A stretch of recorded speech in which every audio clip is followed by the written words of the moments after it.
In this video, I will show you how to complete stage number 2 of the Understanding by Design process. In stage 1, you have identified the desired outcomes of student learning. In this next phase, you will determine acceptable evidence of student learning by creating assessment opportunities that align with your main learning objective. In the first part of this template, you will determine what tasks students will perform in order to provide evidence of learning. These should be tasks that will truly demonstrate their ability to understand and make meaning instead of just demonstrating surface-level knowledge. There are 3 columns to fill out. In this column, you'll list the specific method of assessments, or the performance tasks that students will do. What will your students need to do to show that they truly understand the concept? Again, it's important that the tasks are complex enough that students have the opportunity to make meaning of the learning.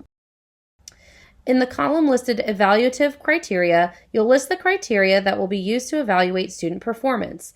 These should be the most important aspects of the performance tasks that they align with, and they will be used again later to create performance rubrics. In the column listed Desired Results Code, you'll refer back to Stage 1 Transfer and Meaning Goals and align them to the associated task here. All of these goal codes can be found in the far left-hand column of the Stage 1 template. Simply, what you're looking for is the desired result, the evidence of the student's ability to meet that desired result, and the requirements that the assessments need to have in order to meet that desired result. In the next section of the template, you will list other types of evidence gathered throughout this unit.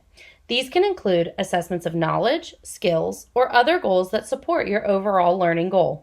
Some examples of other evidence may include quizzes, tests, homework, observations, etc.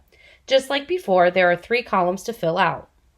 In the middle column labeled Other Evidence, you will list the specific assessment methods. In the right-hand column, Evaluative Criteria, you will list the criteria associated with that specific evidence. And in the very left-hand column, you will list the corresponding goal codes. It is important to note that in this case, knowledge and skill goals are included in this part of the template. In the next section of the template, you will choose one of your performance task assessments to develop a grading rubric. The criterion that was in the Evaluative Criteria column under Performance Task will be used again here. You'll list the criterion in the left-hand column and then describe what characteristics are needed in order to earn each different grade. It's important to be very clear when creating these characteristics so students know exactly what they need to do in order to have an exemplary performance versus a performance that shows no evidence of learning. You have now completed Stage 2 of the Understanding by Design process, where you have determined acceptable evidence of student learning.